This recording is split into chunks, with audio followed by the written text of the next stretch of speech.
Okay. Okay, thanks. So this is a film made after your real life. Yeah, sure. That's quite unusual, actually, 'cause most of the time people are dead when these films are made.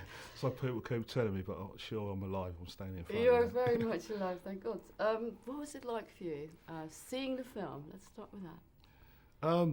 S- just the amazing experience, really. I mean, actually, I was involved, which is unusual for an author. They sign the rights and you see your name at the end of the film, but they wanted to keep it so true to life. They kept me involved every single day. But actually being on set and they shoot out a sequence, so actually I'm having me come out a prison party before I do the prison, and then I'm burying my mother before the Christmas party, and so certain things come back, but at the end the result, is truly, I think, a film worth making. But watching yourself acted by someone else in the final version, was that an emotional experience?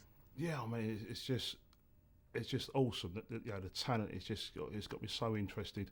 Nonso, Anozie, who played me, is an extremely talented man. Beforehand we had some meetings, so I bared my soul to him.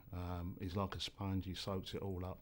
I heard about his talent, but actually seeing it unfold on set, I think Britain has got someone that could go all the way here.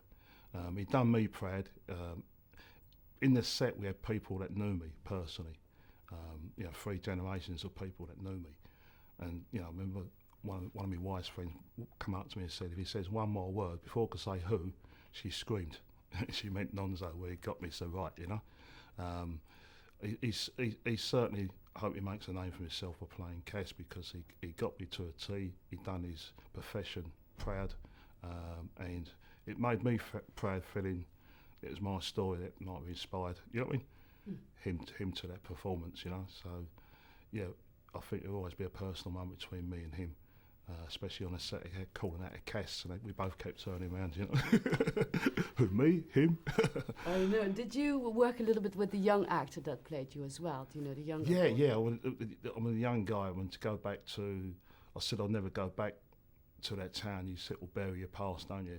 If it's not good memories, and I went back there for him because he was a young actor, to try and from a different generation as well, to try and understand. I mean, fortunately, it's a town that still very much similar to how it was when I left. In terms of the makeup, and Varel Roberts, I'll keep an eye out for him because it's a very hard act to play a young child, because it was very moody. It was very like to take a lot of punishment, and I'd white foster parents, so I didn't have anyone I could share my inner thoughts with.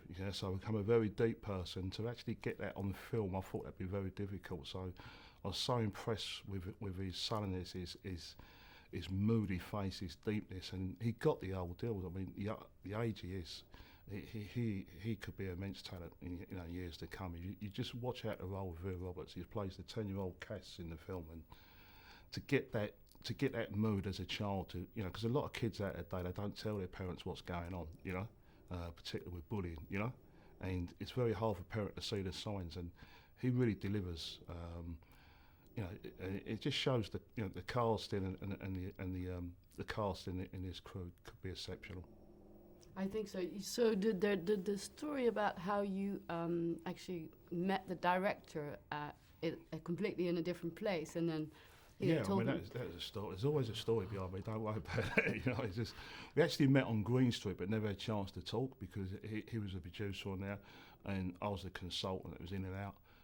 And right at the end of the film, we suddenly found ourselves in Victoria Station on the Iron Duke on the platform, and we just started talking. Of course, I've written a book, and it's the film there, Cass, and he'd heard all about it and wanted to know about it, and and I see his age. I said, "What have you done?" He said, "I've done a short film." So I knew he was ambitious. I looked at his age. He told me about his background, but he seemed genuinely interested in the story. He wanted to know the drive behind the violence.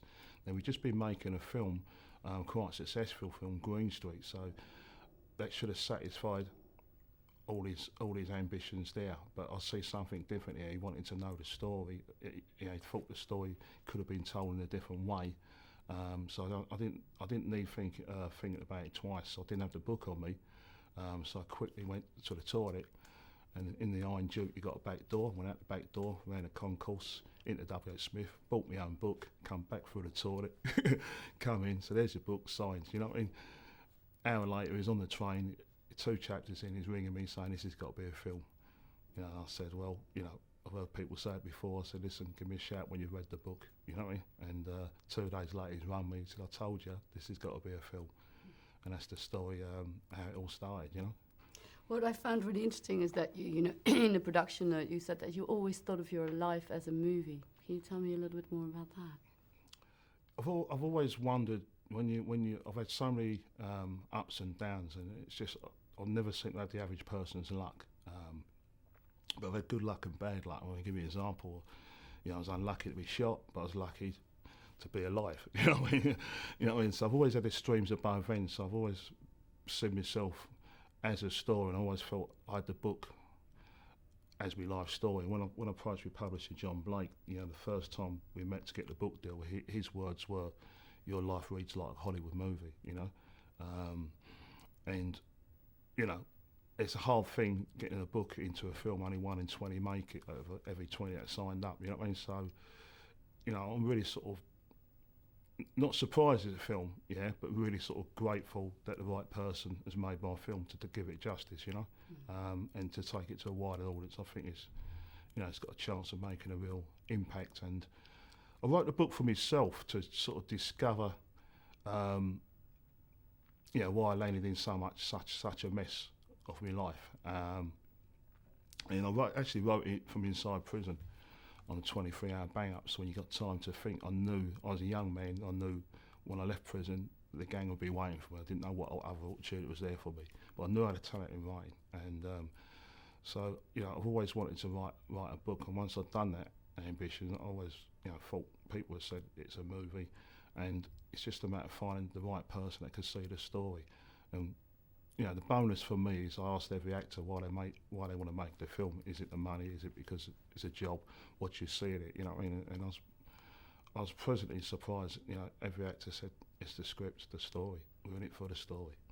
Now, what would you like people that see the film to take away with them after watching it? I just want people to take away from that. Hey, you know, we got so much talent on these shores. You know, why are we watching so many blockbusters from across the shores? You know. I just hope this becomes a British cult movie. I know my story will inspire people. You know, I've had many letters with the book saying my story has inspired their own lives in different ways, not always the obvious.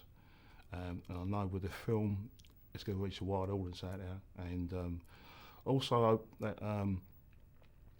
to me, gang culture is gang culture the world over. It doesn't change the ingredients, the identity, the belonging, the family, all that. You know, don't matter what generation it is or what group it is. And what's going on in the country today, you know, I hope it serves as an inspiration that if I can do it with all the adversity I've faced in my life, yeah, and I hold my hands up. I mean, sometimes there's points I've got to take responsibility for myself, you know. But if it just hits some of the people out there. In the real lives, it's a real story. Remember, you know, whatever your thoughts about the issues in the film, you can't take away the reality of it. And somewhere it's going to hit some of the kids out there today. You know what I mean? That you know, if he can do it, we can do it. You know what I mean? Yeah, very much so. Can I just check, see if there's anything that I've forgotten? One question I had, actually, I think that filming in the East End, I read that the fact that you were there made the filming itself quite a bit easier. Can you tell me a little bit about that? Yeah, I mean, you know, it was my wish to be filmed in the East End, you know, and John and Stefan, you know, the filmmakers, you know, they allowed me to put the extras in there. So I put 3 generations of East End in the film, and we filmed from Shoreditch to East End, and it helped a lot of the actors because it's such a colourful, vibrant area, and people can just imagine. I mean, I took a lot of the actors on one-to-ones, and they do a walk in history, you know, and some of the places are still just as they was, you know. I mean, you know, the film's almost a period piece with the 70s and 80s, and you know, you just don't realise the technical side of films, particularly with the low budget. And to walk in a pub and the Brit, which is heavily featured in the film, and find it's exactly how it was when I lived up the road there and used it as my local. The carpet was the same, the interior a bit more nicotine stained, you know what I mean? But it was a modern pub heritage times, you know what I mean? And it hadn't changed since 1980, apart from a sky dish, you know. So for filmmakers and the production crew, that was Crispus. You know, for me, that was real. You know, that was, you know, we're using the real place in the pubs. We're not creating something out of balsa wood and, you know what I mean, and making a city elsewhere.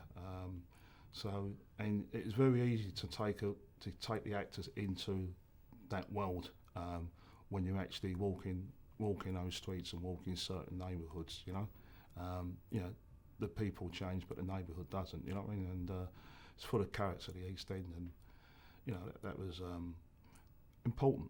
It was important to the film. It was important to my story, and I think the end result is it shows the importance of what we see on the screen. You get that gritty, urban, you know, and you can imagine Britain before it was all, you know, politically correct and everything. You know, I mean, you could just imagine, you know, our sort of tough, but our sort of old-fashioned values, you know, the places, and the East End's still like that in places, you know. Has Britain changed? Oh, certainly changed. I mean, I think that's a positive from the film, because actually seeing a film like that, it's almost like an unrecorded social history, because you actually see how far we've come as a nation today, but also in places you see how far back we've gone. You know, if you take his I was brought up by 2 white foster parents who could only give me love, you know, and you take the day there's kids in homes that got no chance while we try and find the right ethnic mix of parent for them, you know, or does it?